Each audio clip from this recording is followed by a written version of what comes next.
Puji nama Tuhan, Shalom Bapak Ibu Saudara dimanapun saudara berada. Saya yakin dan percaya lawatan Tuhan tidak terbatas memenuhi setiap hati kita hari ini. Mari bersama-sama kita memulai ibadah kita mau satukan hati kita. Kita yakin dan percaya kita punya Tuhan yang sungguh baik di dalam kehidupan kita. Terima kasih Tuhan.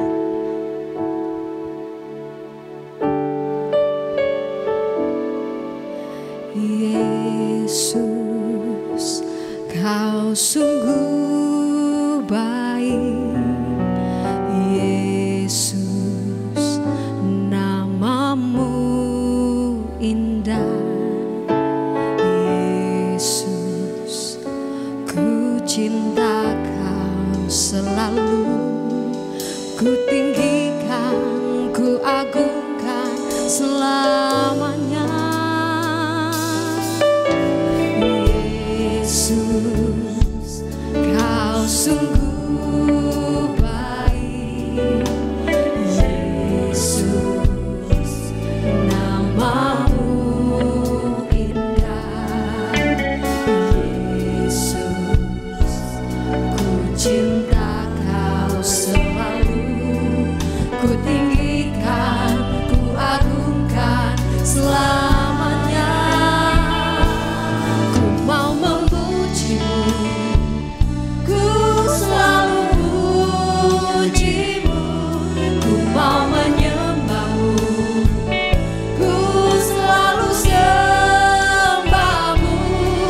Kau yang layak terima semua pujian, kemuliaan hanya bagi Tuhan. Ku mau memujimu, ku selalu pujimu. Ku mau menyembah, selalu menyembahmu, ku selalu sembahmu. Kau yang layak terima semua pujian, kemuliaan hanya bagi Tuhan. Lebih sungguh lagi katakan, ku mau memujimu, ku selalu pujimu. Ku mau menyembahmu, ku selalu sembah. Sebab hanya Engkau yang layak terima segala hormat dan pujian kami ya Tuhan. Pujian, kemuliaan hanya bagi Tuhan. Sama-sama kita serukan, ku mau memujimu, ku selalu pujimu. Ku mau menyembahmu, ku selalu sembahmu. Kau yang layak terima semua pujian, kemuliaan hanya bagi Tuhan. Kemuliaan hanya bagi Tuhan. Kemuliaan hanya bagi Tuhan. Kita tepuk tangan untuk Allah kita. Terima kasih Tuhan, hanya di dalam nama Tuhan Yesus setiap kita yang percaya sama-sama kita katakan amin. Kita mau bersuka cita sebab Allah kita begitu baik di dalam kehidupan kita. Mari kita bertepuk tangan bersama-sama Bapak Ibu Saudara. Haleluya. Kamu mau terima sukacita yang daripada Engkau. Thank you Jesus.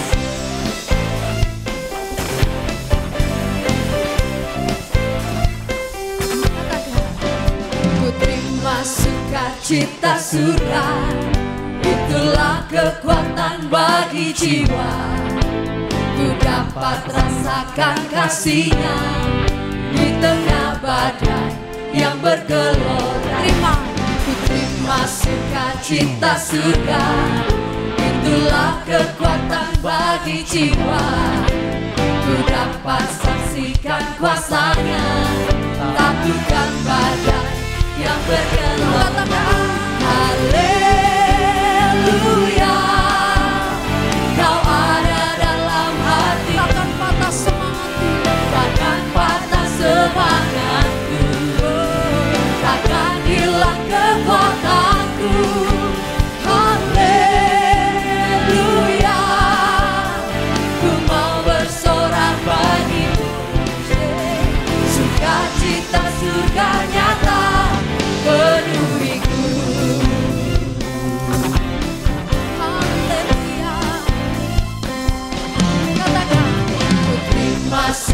Sukacita surga, itulah kekuatan bagi jiwa. Ku dapat rasakan kasih-Nya di tengah badai yang bergerak sama surga.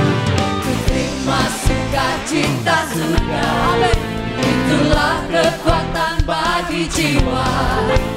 Ku dapat saksikan kuasa-Nya, taklukkan badai yang berlambaikan tanganku bersama-sama. Haleluya,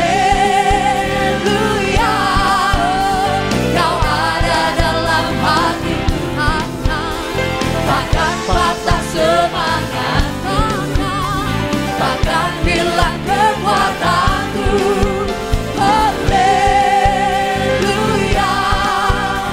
ku mau bersorak bagimu, sukacita surga nyata penuhiku. Bapak Ibu Saudara sendiri katakan, haleluya,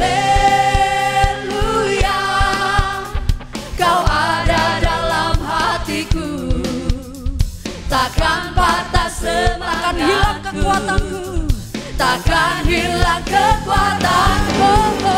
Haleluya, ku mau bersorak bagimu, sukacita surga nyata penuh. Lebih dahsyat kita katakan, haleluya, Kau ada dalam hatiku, takkan patah semangatku, takkan hilang kekuatan. Sekali lagi kita katakan, haleluya, mau bersorak bagimu, mau bersorak bagimu, sukacita surga nyata penuhiku. Sukacita, sukacita surga nyata penuhiku. Haleluya, sukacita surga nyata penuhiku.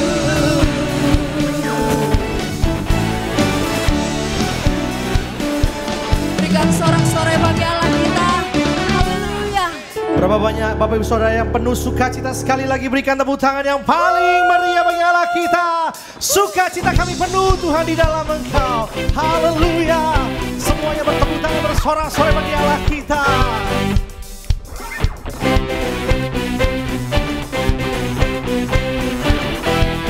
Mari gereja Tuhan sama-sama kita katakan, dalam-Mu ku temukan sukacita. Dunia takkan sanggup ku berikan, segala bebanku pun digantinya selama ku ada di dalam. Mari sama-sama katakan, Kaulah sukacita, pengharapan dan kehidupan. Kau beri kekuatan, haleluya, bersukacita selamanya. Mari semuanya bertepuk tangan dan sembahlah bagi Allah kita. Haleluya. Kau ada mendampingi setiap langkahku, berikan kekuatan, dengan Roh-Mu. Sama-sama kita katakan, janji-Mu yang telah melukiskan kebunnya rancangan. Angkat tangan katakan, Kaulah sukacita, pengharapan dan kehidupan. Kau beri kekuatan, haleluya. Sekali lagi katakan, Kaulah sukacita, pengharapan dan kehidupan. Kau beri kekuatan. Marilah Tuhan sekali lagi katakan, Kaulah sukacita, pengharapan dan kehidupan. Kau beri kekuatan, haleluya, bersukacita, haleluya. bersukacita, haleluya, bersukacita selamanya.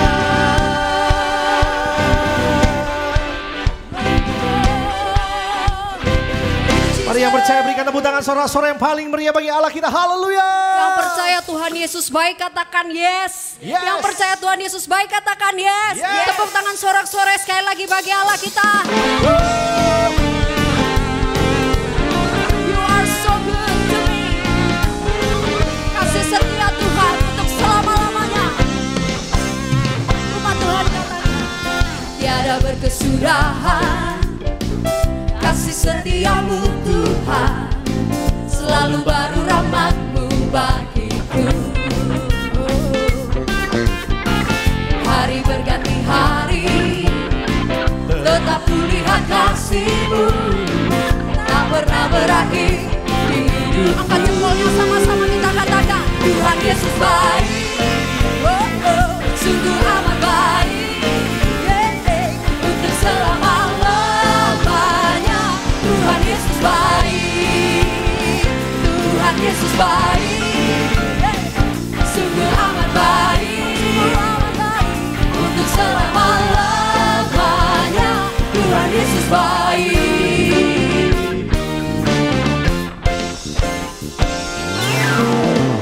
Tiada berkesudahan, kasih setiamu Tuhan, selalu baru rahmat-Mu bagiku. Hari berganti hari, tetap kita lihat Bapak Ibu Saudara, tetap kulihat kasih-Mu, tak pernah berakhir di hidupku. Sama-sama kita katakan, Tuhan Yesus baik, sungguh amat baik, untuk selama-lamanya.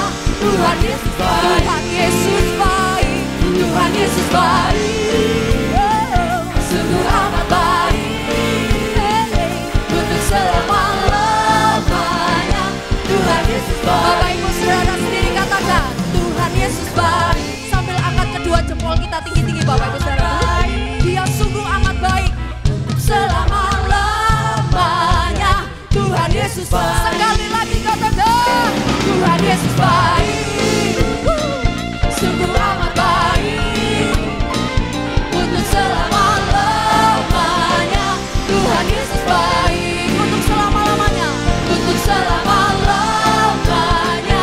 Tuhan Yesus baik, untuk selama-lamanya, sampai selama-lamanya, untuk selama-lamanya. Yang percaya katakan, Tuhan Yesus baik. Sorak-sorai bagi Allah kita. Haleluya.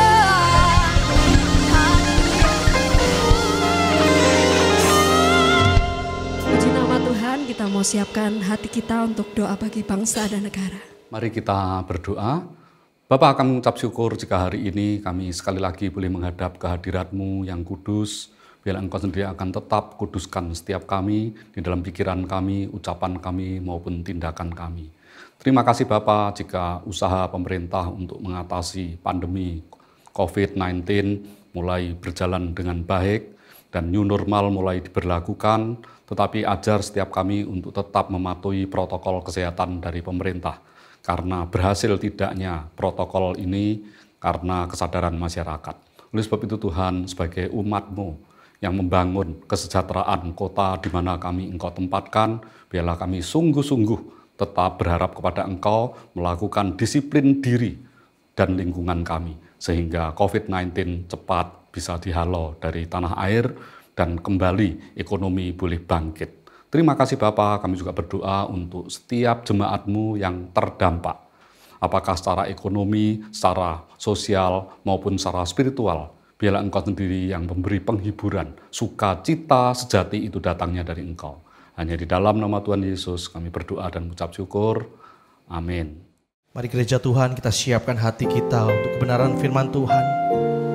Biarlah firman Tuhan yang disampaikan ini menjadi kekuatan, menjadikan kita pengharapan, menjadikan kekuatan yang baru bagi setiap kita, untuk kita boleh melangkah hari demi hari, mengalami kemenangan bersama-sama dengan Tuhan kita. Terima kasih Yesus. Haleluya. Sekalipun ku berjalan lewat lembah gelap, namun tanganmu selalu menopang hidupku. Saat ku dalam ketakutan, Kau hadir di sisiku. Dengan iman kita mau katakan, Kau berkata, jangan takut, Kau beriku kemenangan. Kaulah Tuhan yang berjanji, tak sekalipun Kau ingkari kesetiaan-Mu. Sungguh terbukti di sepanjang hidupku, untuk selamanya ku kan setia melayani, mengasihi-Mu. Tiada Tuhan seperti-Mu, Yesus. Kau Allahku yang setia.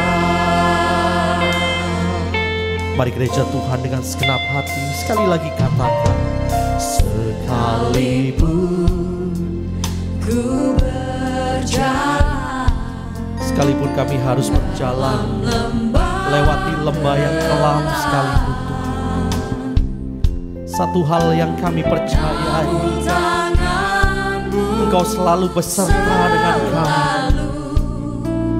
Engkau memberikan kami topangan, Engkau memberikan kami kekuatan, Tuhan. Saat ku dalam ketakutan, Engkau hadir di sisiku. Engkau berkata,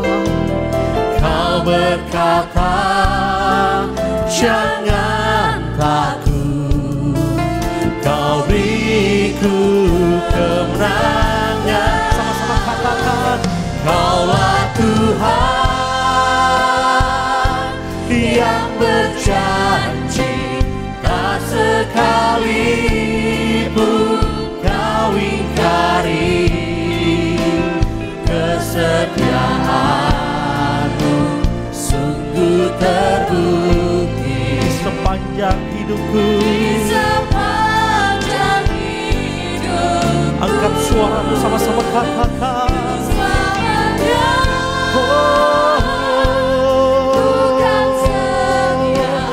melayani, mengasihi-Mu. Tiada Tuhan seperti-Mu, Yesus. Kau Allahku yang setia. Mari dengan segenap hati sekali lagi katakan, Kaulah Tuhan yang berjanji, tak sekalipun Kau ingkari kesetiaan-Mu.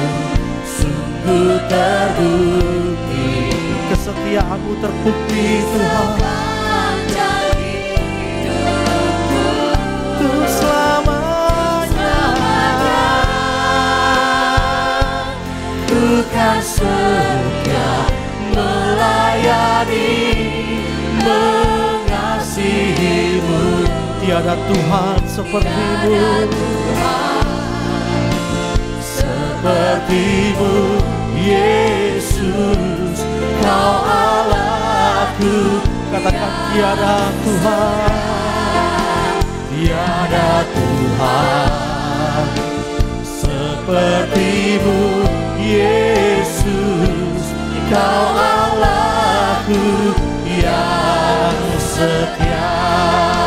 Tiada Tuhan seperti-Mu Yesus. Kau Allahku yang setia.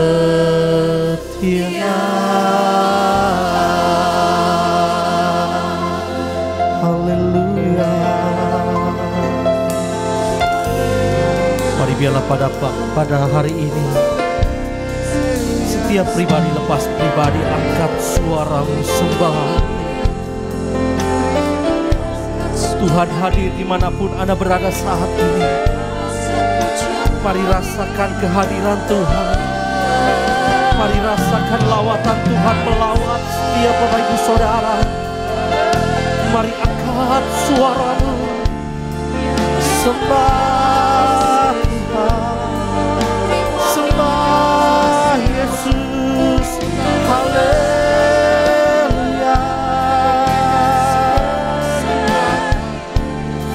Kami tinggikan nama-Mu, kami muliakan. Haleluya. Tiada lamanya sih, tiada namu, tiada lama-lama. Sembah Tuhan. Haleluya. Tinggikan nama Tuhan, masyurkan, muliakan Dia. Haleluya. Tiada lama-lama. Haleluya.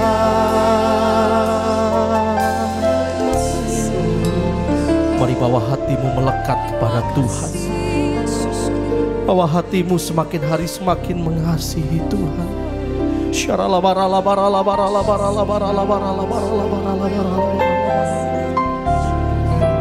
Haleluya Yesus. Sungguh kami rasakan hadirat-Mu. Kaulah Tuhan yang berjanji, tak sekalipun Kau ingkari kesetiaan-Mu. Sungguh terbukti di sepanjang hidupku. Tuh selamanya ku kan setia melayani, mengasihi-Mu. Tiada Tuhan seperti-Mu Yesus. Kau Allahku yang setia. Mari dengan segenap hati katakan, Kaulah Tuhan yang berjanji, tak sekalipun Kau ingkari kesetiaan-Mu. Sungguh terbukti di sepanjang hidupku. Tuh selamanya ku kan setia melayani, mengasihi-Mu. Tiada Tuhan seperti-Mu Yesus. Kau Allahku yang setia. Tiada Tuhan seperti-Mu Yesus, Kau Allahku yang setia, tiada Tuhan seperti-Mu Yesus, Kau Allahku yang setia.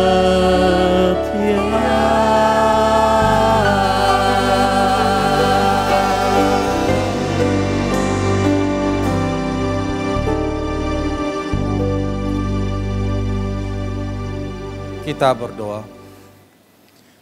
Tuhan, terima kasih untuk waktu dan kesempatan yang Tuhan berikan pada kami pada hari ini.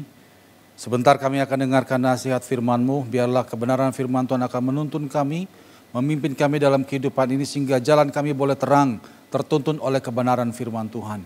Terima kasih Bapa, kami siap terima nasihat-Mu. Dalam nama Yesus, haleluya. Amin. Shalom Bapak Ibu, kita akan belajar firman Tuhan. Kita buka Amsal pasal yang keempat, ayat yang ke-23. Amsal pasal yang keempat, ayat 23. Kita akan belajar, ada satu isi hati Tuhan di sini untuk kita perhatikan baik-baik. Demikian firman Tuhan, saya bacakan. Amsal pasal 4 ayat 23. Jagalah hatimu dengan segala kewaspadaan, karena dari situlah terpancar kehidupan.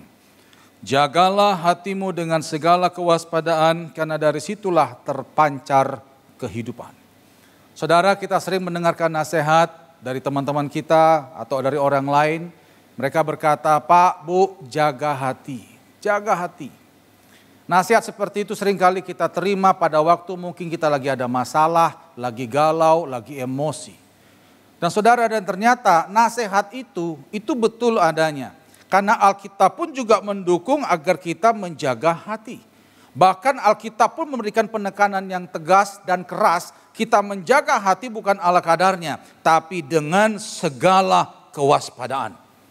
Jadi kalau dikatakan dengan segala kewaspadaan berarti kita harus pandang serius masalah hati itu sendiri. Dalam terjemahan versi King James itu lebih bagus saudara ya. Dikatakan di sana, keep thy heart with all diligence, for out of it are the issues of life. Keep thy heart with all diligence. Jaga hati itu dengan penuh ketekunan.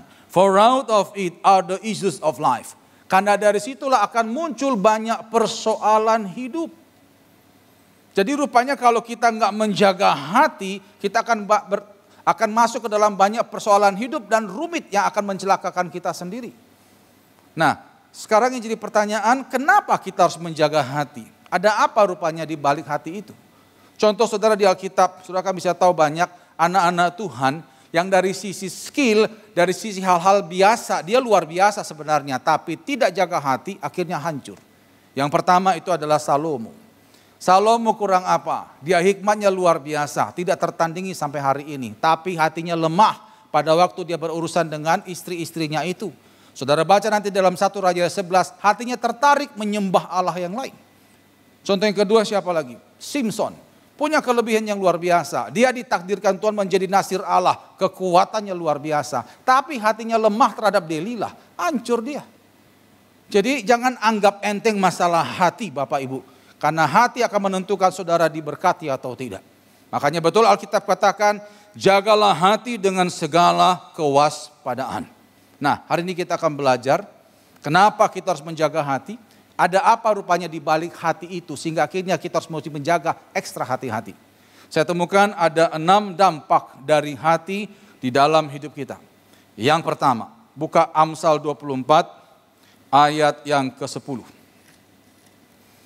Amsal 24 ayat yang ke-10. Biar nanti dari pemaparan firman Tuhan pada hari ini akan membuat saudara lebih ekstra hati-hati menjaga hati saudara. Karena dampaknya ini tidak bisa dianggap enteng. Yang pertama kita lihat. Amsal 24 ayat yang ke-10 dikatakan di sana. Jika engkau tawar hati pada masa kesesakan, kecillah kekuatanmu. Jika engkau tawar hati pada masa kesesakan, kecillah kekuatanmu. Dampak hati yang pertama adalah terhadap kekuatan menjalani hidup. Hati punya dampak yang pertama terhadap kekuatan menjalani hidup. Hati kalau sudah tawar, maka kecillah kekuatan menjalani hidup. Ini betul. Contoh paling gampang lah. Misalnya saudara berangkat ke kantor atau ke tempat pekerjaan. Ya, saudara sudah bertengkar dulu di rumah dengan keluarga saudara. Pada waktu saudara masuk tempat kerjaan saudara, saya percaya pasti saudara sulit untuk konsentrasi. Dan saya yakin juga pekerjaan saudara pasti nanti banyak yang gak selesai. Bukan saudara tidak mengerti pekerjaan saudara. Saudara tahu dari A sampai Z semua bisa dikerjakan masuk dalam kepala. Tapi hati kalau sudah galau, kacau semua. Ya. Hati punya dampak terhadap kekuatan menjalani hidup. Dalam ibadah juga sama toh. Kita misalkan hari Minggu ke gereja. Ya. Dari rumah sudah bertengkar dulu dengan orang rumah. Apakah saudara bisa tenang menyembah di gereja? Tidak bisa. Jadi itu punya dampak terhadap kekuatan menjalani hidup. Saya pernah ada baca satu artikel saudara ya. Ini cerita udah lama. Ada satu buku mengenai inspirasi hidup. Jadi ada satu tentara yang diperbantukan waktu itu di perang Vietnam. Nah, jadi dia pulang diturunkan di bandara Meksiko. Karena keluarganya ada di sana.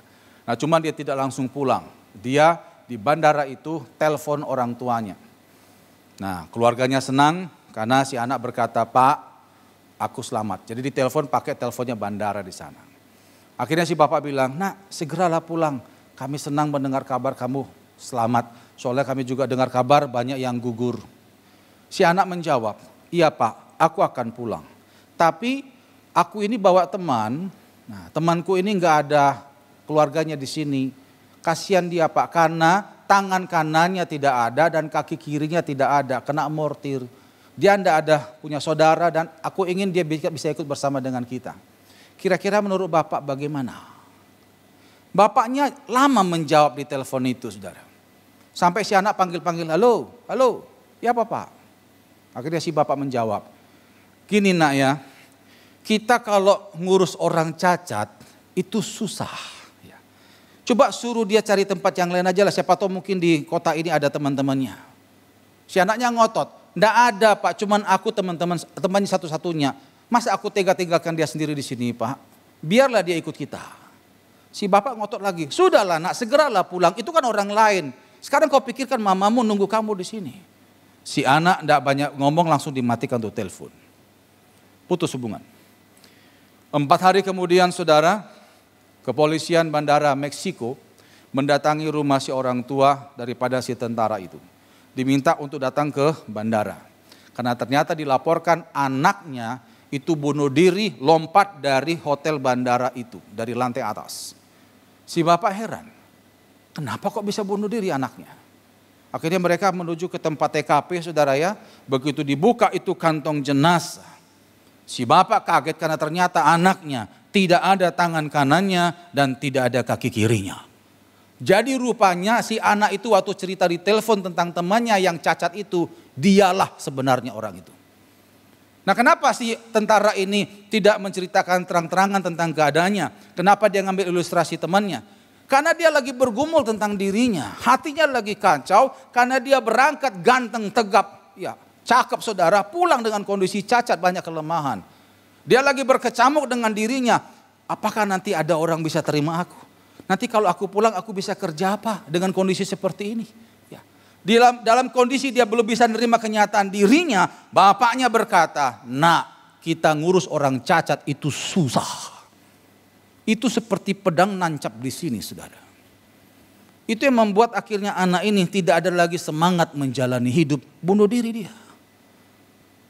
Padahal kalau kita lihat saudara ada banyak orang yang cacat luar biasa. Tidak ada tangan, kaki kiri, tangannya semua nggak ada, kaki juga nggak ada. Tapi dipakai Tuhan luar biasa ada. Kenapa? Karena hatinya kuat. Jadi saudara kalau kita bermasalah dengan hati, tawar hati, maka kekuatan menjalani hidup sudah tidak ada.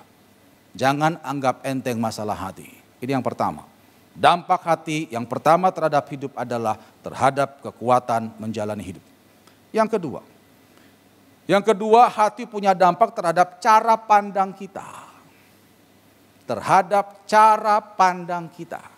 Cara pandang ada 2 Bapak Ibu Saudara. Yang pertama cara pandang terhadap masalah. Yang kedua cara pandang terhadap orang. Nah yang pertama, cara pandang terhadap masalah. Percayakah saudara kalau hati saudara kacau, engkau melihat masalah pasti pesimis. Itu pasti itu. Contoh nanti bisa dilihat di Alkitab dalam bilangan 13 dan bilangan 14. Kisah 12 pengintai yang diutus Musa untuk mengintai tanah perjanjian. Kita sudah tahu cerita itu kan. Dari 12 pengintai, 10 pengintai hatinya itu tawar. Sehingga mereka berkata apa? Enggak mungkin kita bisa masuk. Pesimis. Hanya 2 orang yang hatinya kuat, Yosua dan Kaleb. Mereka melihat masalah, mereka berkata kita pasti bisa. Ini bicara hati. Cobalah saudara koreksi diri dan jujurlah pada waktu hatimu lagi gak baik. Pada waktu engkau lihat masalah, apakah engkau optimis di sana? Tidak. Makanya hati punya dampak yang kedua ini terhadap cara pandang. Yang pertama adalah cara pandang terhadap masalah. Yang kedua, cara pandang terhadap orang. Perhatikan saudara, hati kalau sudah kacau di sini, kalau kita lihat orang pasti negatifnya saja. Udah pasti itu. Contoh di Alkitab siapa? Saul. Saul pernah iri hati terhadap Daud karena rakyat lebih memuji Daud daripada dia. Dan sejak itu apa saja yang dilakukan Daud di mata Saul semua salah. Coba kita lihat ayatnya. Di dalam 1 Samuel 18. 1 Samuel 18 ayat yang ke-6 sampai ayat yang ke-9. 1 Samuel 18 ayat 6 sampai ayat yang ke-9. Dikatakan di sana, tetapi pada waktu mereka pulang, ketika Daud kembali sesudah mengalahkan orang Filistin itu, keluarlah orang-orang perempuan dari segala kota Israel menyongsong Raja Saul sambil menyanyi dan menari-nari dengan memukul rebana, dengan bersukaria dan dengan membunyikan gerincing. Dan perempuan yang menari-nari itu menyanyi berbalas-balasan, katanya, Saul mengalahkan beribu-ribu musuh, tetapi Daud berlaksa-laksa. Lalu bangkitlah amarah Saul dengan sangat dan perkataan itu menyebalkan hatinya. Sebab pikirnya kepada Daud diperhitungkan mereka berlaksa-laksa, tetapi kepadaku diperhitungkan beribu-ribu. Akhir-akhirnya jabatan raja itu pun jatuh kepadanya. Perhatikan ayat 9 saudara. Sejak hari itu maka Saul selalu mendengki Daud. Sejak setelah itu hati Saul selalu tidak beres. Sehingga akhirnya apa saja yang dilakukan Daud semuanya dianggap salah. Bapak Ibu kalau baca kitab ini atau kisah ini, pernah gak saudara temukan kesalahan Daud terhadap Saul? Tidak ada. Daud itu sangat menghormati Saul. Bahkan pada waktu Daud punya kesempatan untuk membunuh Saul di gua, dia gak lakukan. Karena memang dia menghormati Saul sebagai raja. Tapi hatinya Saul ini sudah kacau. Sehingga apa saja yang dilakukan Daud di matanya semua salah. Ini bahaya saudara. Pernah saya dapat ada satu kisah saudara ya cerita. Jadi ada satu bos, seorang bos ini berangkat ke kantor, sampai di kantor lalu dia masuk ke ruangannya, kebetulan ruangannya itu ruangan kaca saudara ya. Jadi dalam kantor dia bisa mantau anak buahnya di luar itu. Nah begitu dia masuk, cleaning service lagi membersihkan ruangannya dia. Masuklah si bos ini, nyapa cleaning service, selamat pagi, pagi bos. Ya, lalu si bos ini taruh kunci mobilnya, dia taruh tasnya, ya. Lalu dia pergi ke toilet sebentar. Selesai dari toilet, lalu dia kembali ke ruangannya. Nah, cleaning service sudah tidak di situ ya. Begitu dia duduk, dia berpikir gini, aku mau beli camilan. Lalu dia rogoh kantongnya, mau ngambil dompet saudara. Dan ternyata waktu dia rogoh, dompetnya enggak ada. Dia bingung loh, dompetku di mana ya? Terus akhirnya, wah, dicek semua, loh enggak ada. Makin panik dia periksa di tasnya, diperiksa lemari, laci-laci di meja, enggak ada semua. Makin panik. Waktu dia panik, dia lihat keluar. Karena kan ruang kaca, jadi kelihatan. Dia lihatlah cleaning service yang tadi membersihkan ruangannya ada di pojok dan sedang melihat ke arah dia. Akhirnya si bos berkata, oh ini dia. Ini yang ngambil dompetku. Oh memang dasar. Akhirnya saudara dengan posisi marah begitu, si bos langsung keluar ruangan, panggil itu cleaning service. Kamu sini. Lalu datanglah tergopoh-gopoh ini cleaning service, lalu bertanya, ada apa bos? Tadi kamu ngambil dompet saya ya? Oh enggak ada bos, saya enggak ngambil. Oh jangan bohong kamu. Kamu kan tadi bersihkan ruangan saya waktu saya lagi toilet. Kamu pasti ngambil.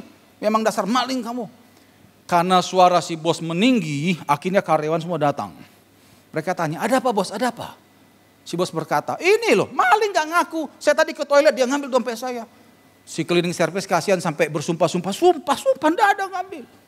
Di tengah-tengah lagi panas begitu, HP si bos bunyi. Tring. Ternyata yang telepon adalah istrinya. Dan istrinya berkata, Pak, dompetmu ketinggalan di rumah. Lihat saudara, hati kalau sudah kacau, lihat orang benar pun salah. Saudara. Makanya hati-hati dengan hati. Bisa dibayangkan kalau kita, katakanlah kita nih bapak-bapak ya, kerja di kantor, bermasalah di kantor, hati gak stabil, sampai di rumah engkau bentak istrimu. Ya. Ataupun siapapun kita, lagi hati kacau, kita nyalakan orang yang gak salah. Betapa kacaunya hidup orang seperti itu. Makanya saudara, jangan main-main dengan hati. Hati punya dampak yang kedua terhadap cara pandang kita. Yaitu cara pandang terhadap masalah dan cara pandang terhadap orang. Dampak yang ketiga dari hati adalah terhadap perkataan. Siapa yang nyangka dampak hati bisa mempengaruhi kata-kata yang keluar dari mulut? Mari buka ayatnya. Lukas pasal 6 ayat 45. Lukas pasal 6 ayat 45. Dikatakan di sana, orang yang baik mengeluarkan barang yang baik dari perbendaharaan hatinya yang baik. Dan orang yang jahat mengeluarkan barang yang jahat dari perbendaharannya yang jahat. Karena yang diucapkan mulutnya meluap dari hatinya. Orang kalau hatinya baik, maka pasti keluar kata-kata yang juga baik. Tapi kalau hatinya sudah kurang baik, maka pasti juga keluar kata-kata yang kurang baik. Apa yang keluar di mulut itu menggambarkan apa yang sedang terjadi di dalam hatinya dia. Makanya saudara, kalau saudara hatinya saudara baik, saya percaya pasti keluar kata-kata yang juga baik. Contohlah, misalnya Bapak Ibu sedang mengalami berkat Tuhan, mengalami hal sukacita. Apakah ada keluar kata makian dari mulut saudara? Tak mungkin. Pasti pujian, sukacita, haleluya, terima kasih Tuhan. Karena hati kita lagi sukacita. Tapi kalau hati saudara tertekan dikit saja di sini. Sangat gampang bagi kita bicara kasar, sangat gampang. Makanya hati ini perlu dijaga dengan ekstra hati-hati. Karena pengaruhnya yang ketiga terhadap perkataan. Kita mau lihat ada satu contoh di Alkitab saudara ya. Seorang hamba Tuhan yang dipakai Tuhan. Tapi bisa keluar kata-kata yang kurang baik, bakal menjerumuskan hidup orang. Siapakah dia? Ahitofel. Kita akan pelajari kasusnya. Ahitofel ini adalah penasihat Raja Daud dan Absalom. Absalom itu adalah anaknya Daud. Nah, tapi satu saat saudara, Ahitofel yang katanya menurut pandangan Daud dan Absalom adalah sudah seperti Nabi Tuhan. Dia bisa memberikan nasihat yang gak genah. Nasihat yang gak pantas kepada umat binaannya yaitu Daud dan Absalom. Perlu saudara ketahui bahwa Daud dan Absalom pada waktu itu lagi berseteru, ya, lagi perang. Nah, seorang hamba Tuhan begitu melihat jemaat binaannya lagi bermasalah, seharusnya hamba Tuhan berdiri menjadi penengah. Bukan begitu Bapak Ibu? Ya. Ini enggak, makin memperkeruh keadaan. Nah, coba kita lihat kasusnya, apa nasihat dari Ahitofel rupanya. Kita buka dalam 2 Samuel 16. Kita bahas dulu kasus ini supaya kita ngerti nanti kesimpulannya apa? 2 Samuel 16 ayat 21. Lalu jawab Ahitofel kepada Absalom, hampirilah gundik-gundik ayahmu yang ditinggalkan untuk menenggui istana. Apabila seluruh Israel mendengar bahwa engkau telah membuat dirimu dibenci oleh ayahmu, maka segala orang yang menyertai engkau akan dikuatkan hatinya. Ini adalah perkataan seorang hamba Tuhan, Ahitofel, penasihat Raja Daud dan Absalom. Yang menurut pandangan Daud dan Absalom, apapun yang keluar dari mulut Ahitofel sudah seperti suaranya Tuhan. Coba buka sebentar ayat 23. 2 Samuel 16 ayat 23. Dikatakan di situ, pada waktu itu nasihat yang diberikan Ahitofel adalah sama dengan petunjuk yang dimintakan daripada Allah. Demikianlah dinilai setiap nasihat Ahitofel baik oleh Daud maupun oleh Absalom. Kira-kira menurut saudara, apakah mungkin Tuhan menyuruh seorang anak meniduri istri daripada bapaknya? Kan tidak mungkin. Ini pasti adalah ulah daripada Ahitofel sendiri. Nah, pertanyaannya gini, kenapa seorang hamba Tuhan sudah sekali bernabi yang bernama Ahitofel, yang dipercaya menyampaikan pesan Tuhan, kok bisa berkata-kata yang seperti itu? Kenapa kok keluar kata yang gak genah dari mulutnya Ahitofel? Kenapa?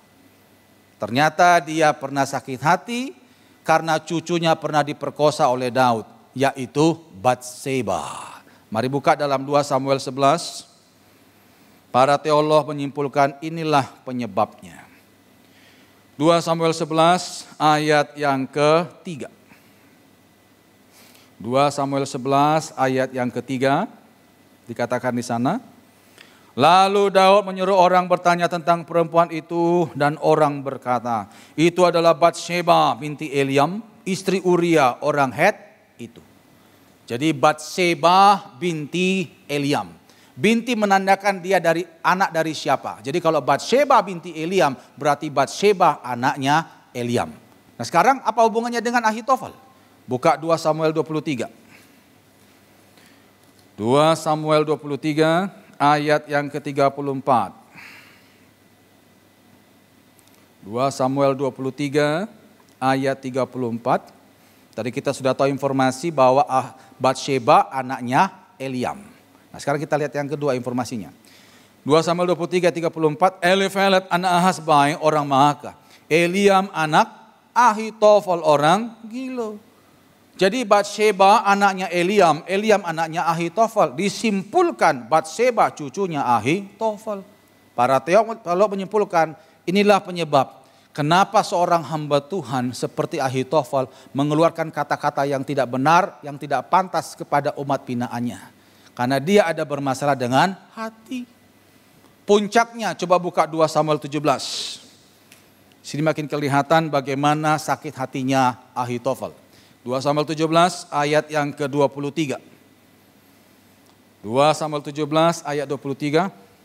Ketika dilihat Ahitofel bahwa nasihatnya tidak dipedulikan, dipasanglah pelana keledainya, lalu berangkatlah ia ke rumahnya, ke kotanya. Ia mengatur urusan rumah tangganya, kemudian menggantung diri. Demikianlah ia mati, lalu ia dikuburkan dalam kuburan ayahnya. Sangat tampak memang hatinya lagi bermasalah. Begitu nasihatnya ditolak oleh Absalom, gantung diri dia. Coba, kalau hatinya Ahitofel tidak bermasalah, dia nasihati orang dan orang itu tidak nerima, ya tidak masalah, udah biar aja. Ini dia sampai bunuh diri berarti dia ada nggak beres dengan hatinya sekalipun dia hamba Tuhan. Jadi saudara ingat, begitu hati kita bermasalah maka bermasalah juga perkataan kita. Nah kalau sudah bicara perkataan, wah nanti merembet kemana-mana. Bukankah manusia akhirnya berseteru dengan orang lain gara-gara perkataannya? Ya. Makanya kalau hati saudara baik, pastilah keluar juga kata-kata yang baik. Dampak yang ketiga dari hati adalah terhadap perkataan. Yang keempat, dampak dari hati adalah terhadap perkenanan Tuhan.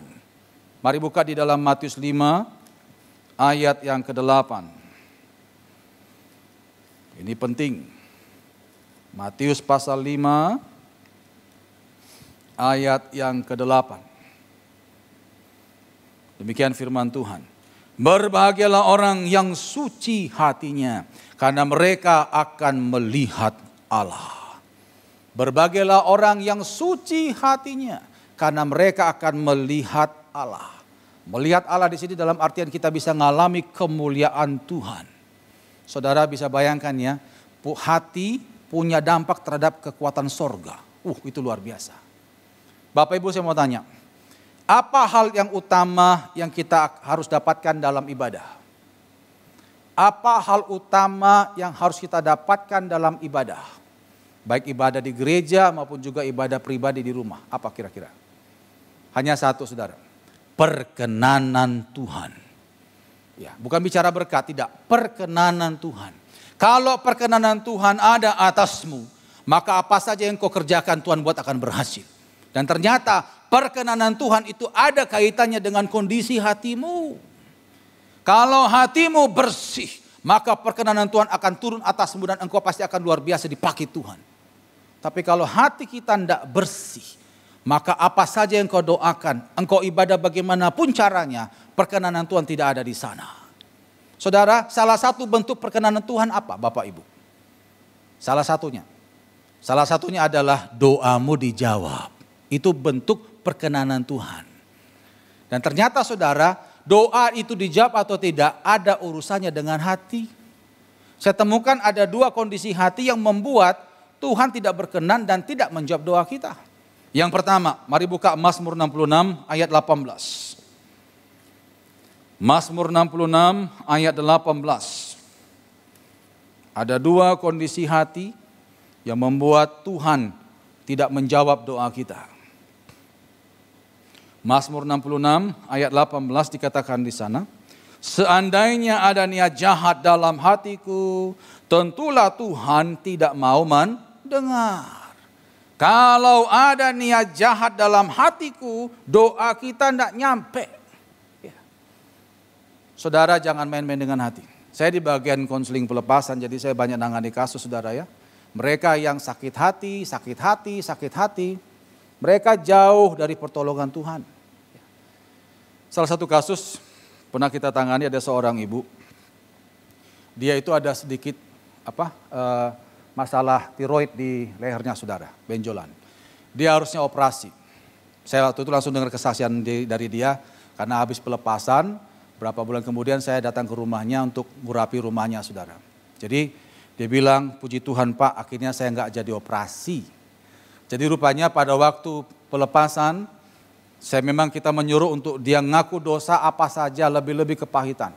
Ternyata dia ada kepahitan dengan orang tua dan suaminya. Dan itu kepahitan yang luar biasa. Ya, saya kurang tahu detailnya masalah apa ya, tapi itu sangat mendem di sini. Ya. Sampai akhirnya saudara setelah pelepasan didoakan dan dia ngampuni, belajar kembali baik untuk suaminya dan juga untuk orang tuanya, mulai dipulihkanlah keluarga di saudara. Sampai pada hari saudara sudah ditentukan sebenarnya mau operasi di daerah Wiyung itu saudara.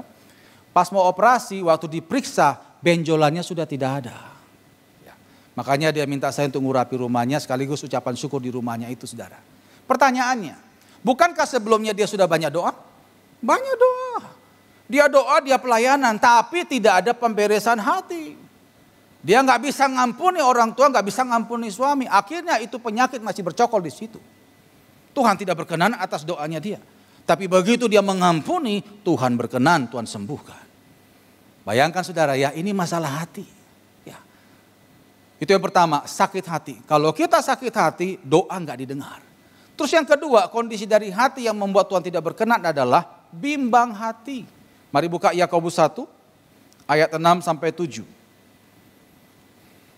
Yakobus 1 ayat 6 sampai 7. Dikatakan di sana, hendaklah ia memintanya dalam iman dan sama sekali jangan bimbang. Sebab orang yang bimbang sama dengan gelombang laut yang diombang-ambingkan kian kemari oleh angin. Orang yang demikian janganlah mengira bahwa ia akan menerima sesuatu dari Tuhan. Kalau hati kita bimbang, hati kita kurang percaya, sekalipun Tuhan ada di tengah-tengah kita, Tuhan tidak bisa bekerja. Ya. Ini masalah hati saudara. Mungkin saudara bertanya, Pak contoh dalam kehidupan sehari-hari bimbang itu gimana? Ini contoh. Dan ini kebanyakan yang kita sering lakukan.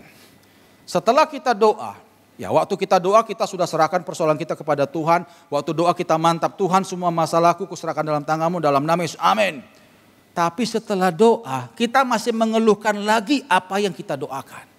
Itu sama dengan engkau tidak percaya dengan penyerahanmu dalam doa tadi kepada Tuhan. Aduh kok lama ya, aduh kok gini ya. Itu sama dengan kau matakan doamu sendiri saudara. Bapak Ibu pernah tahu nggak di Alkitab pernah terjadi Tuhan Yesus tanda kutip gagal KKR. Ya.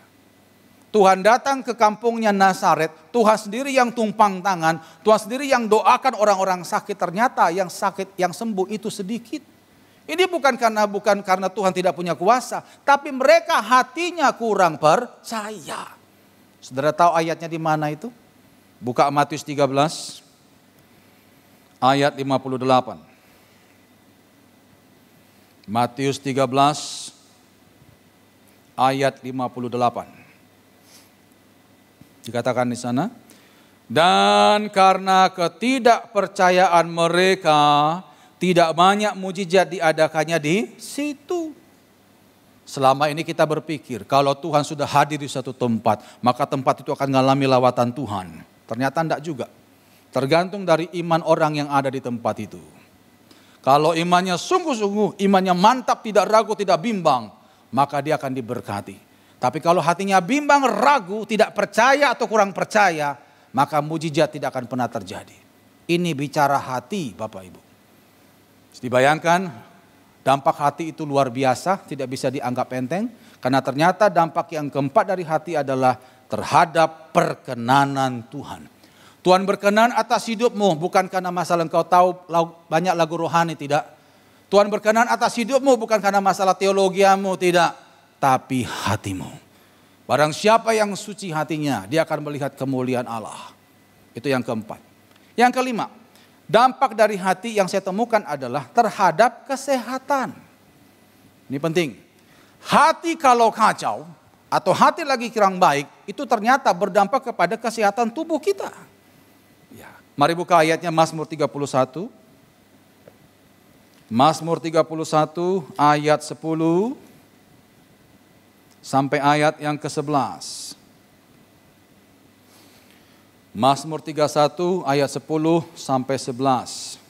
Di sini dijelaskan kalau orang yang hatinya lagi sakit, tubuhnya pun sakit. Coba kita lihat. Ayat yang ke-10.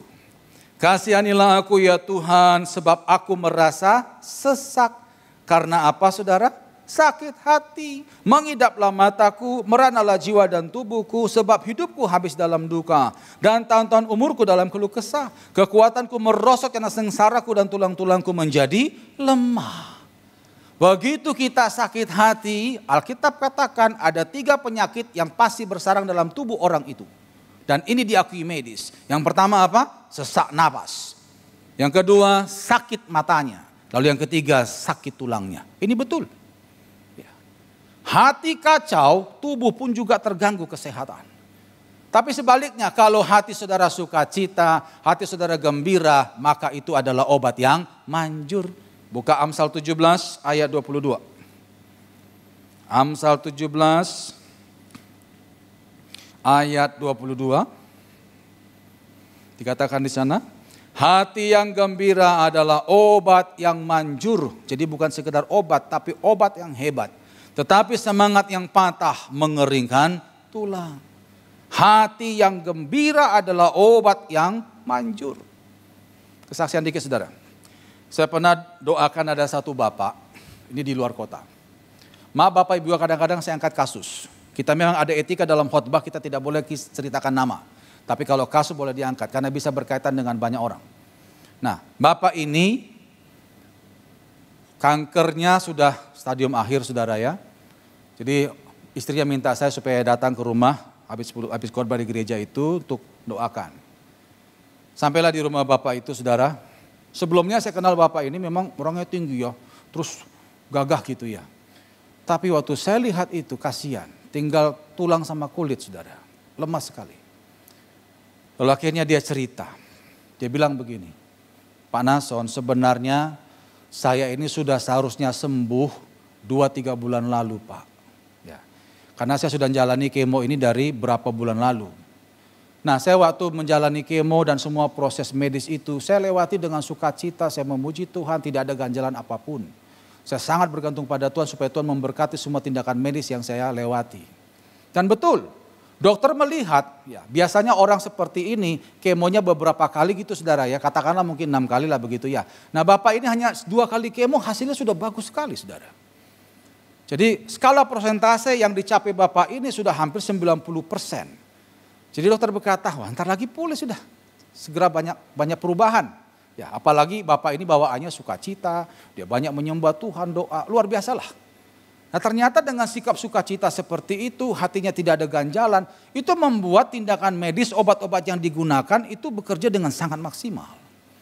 Nah setelah dia sudah skala persentase kesembuhannya 90% dan rencana mau ada 1 kali lagi tindakan medis, mau diterapi begitu saudara ya. Anak tunggalnya, laki-laki, tulang punggung keluarga, bawa lari uang orang.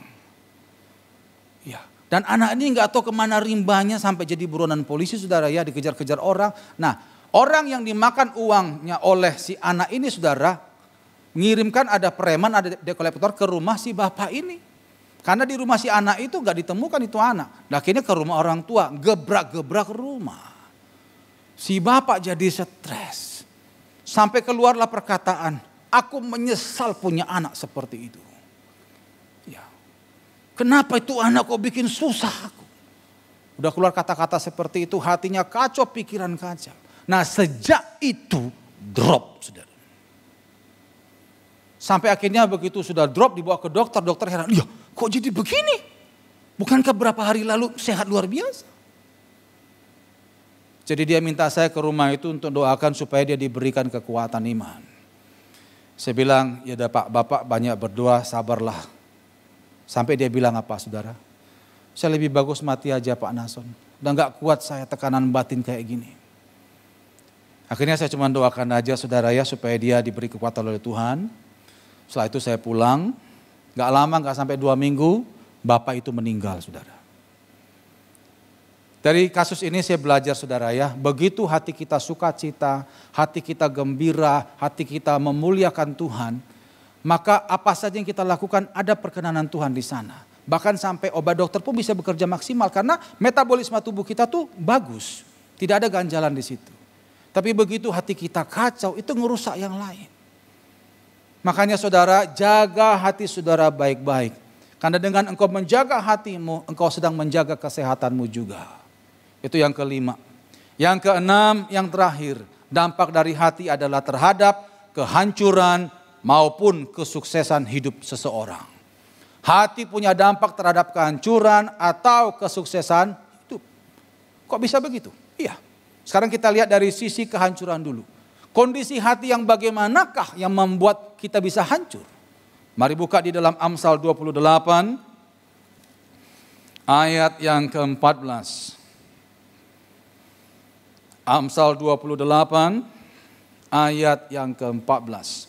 Dikatakan di sana, berbahagialah orang yang senantiasa takut akan Tuhan, tetapi orang yang mengeraskan hatinya akan jatuh ke dalam malapetaka. Tetapi orang yang mengeraskan hatinya akan jatuh ke dalam malapetaka. Hati kalau keras itu gambaran orang yang bebal. Orang seperti itu akan muncul banyak masalah dan sulit itu orang berkembang dan diberkati sulit. Bahkan Alkitab katakan akan masuk ke dalam malapetaka. Saya percayalah saudara pasti pernah ketemu dengan orang-orang keras kepala kan? Ya. Dan akhirnya apa? Hidupnya ya begitu-gitu aja. Saudara tahu ciri orang keras kepala atau keras hati itu apa? Ya, dulu pernah saya khotbah waktu di Embong Sawo.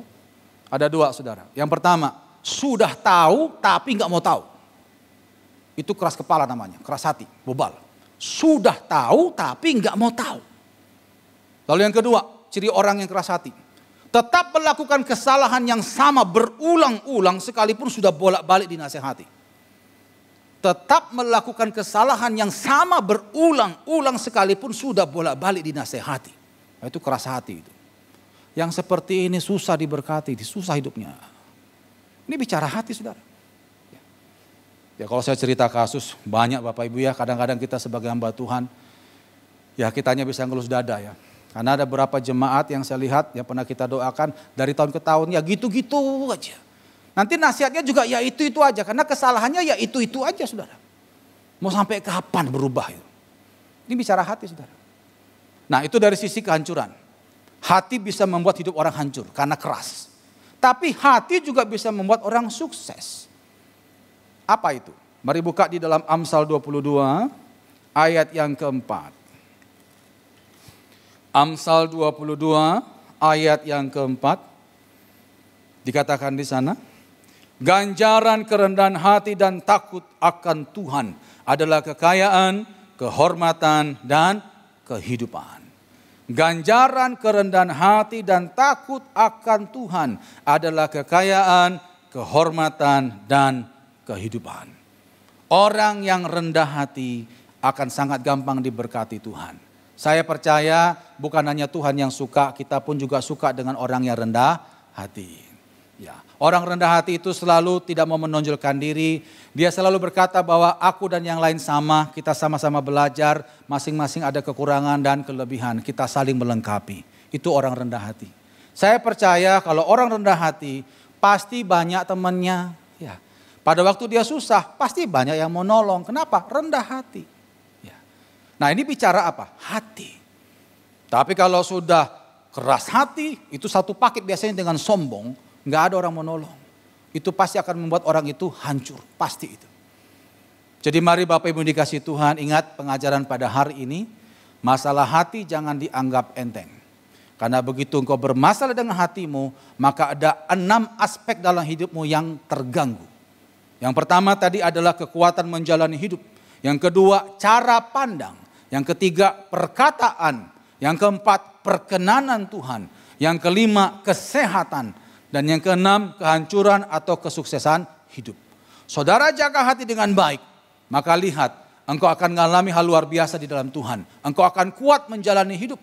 Cara pandangmu pasti akan baik, perkataanmu pasti akan baik, perkenanan Tuhan pasti akan turun atasmu, dan engkau pasti akan sehat, dan engkau pasti akan sukses.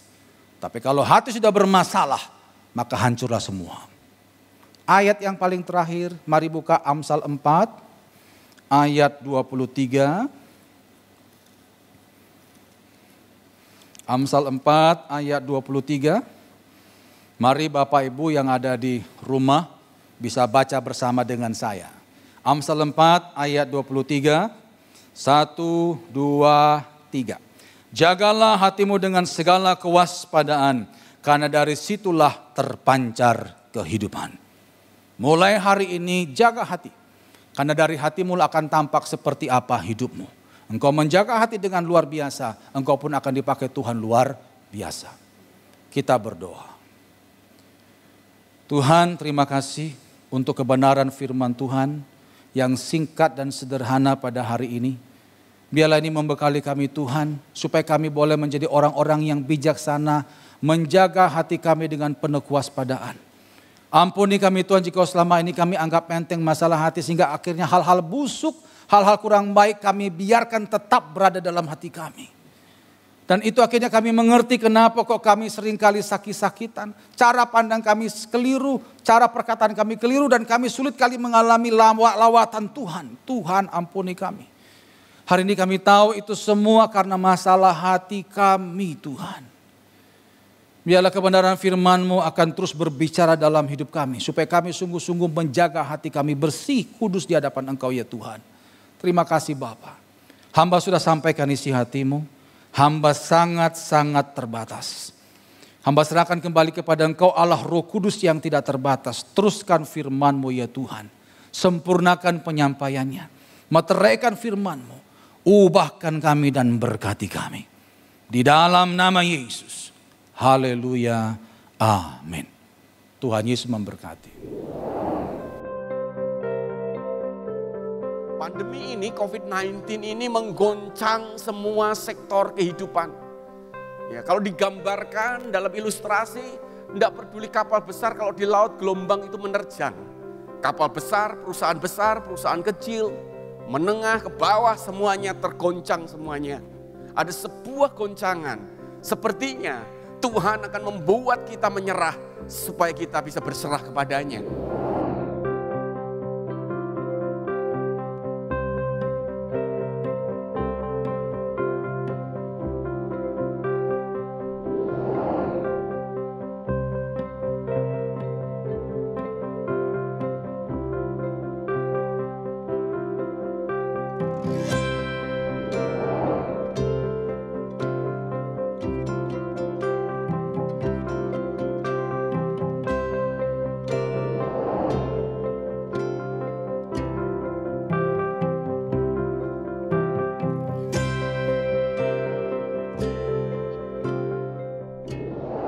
Mari bersama-sama kita akhiri ibadah kita hari ini. Kau tunjukkan kasih setiamu, Kau menyediakan yang ku perlu. Kau setia, Kau mulia, dulu, sekarang, dan selamanya. Kau tunjukkan kasih setiamu,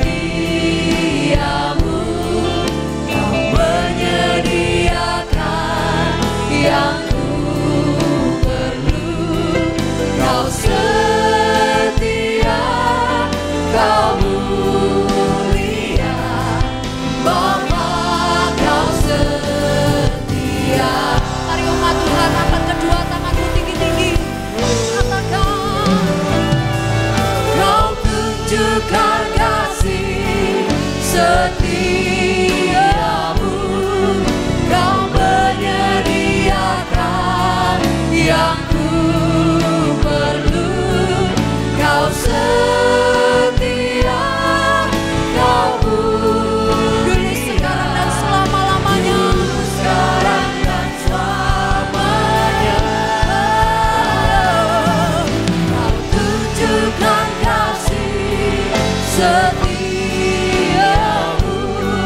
kau menyediakan yang ku perlu. Kau setia, kau mulia, Bapa, kau setia, kau setia, kau mulia, kau setia, kau setia, kau setia, kau setia, kau mulia, Bapa, kau setia.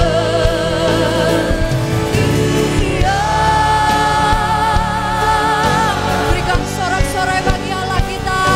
Haleluya.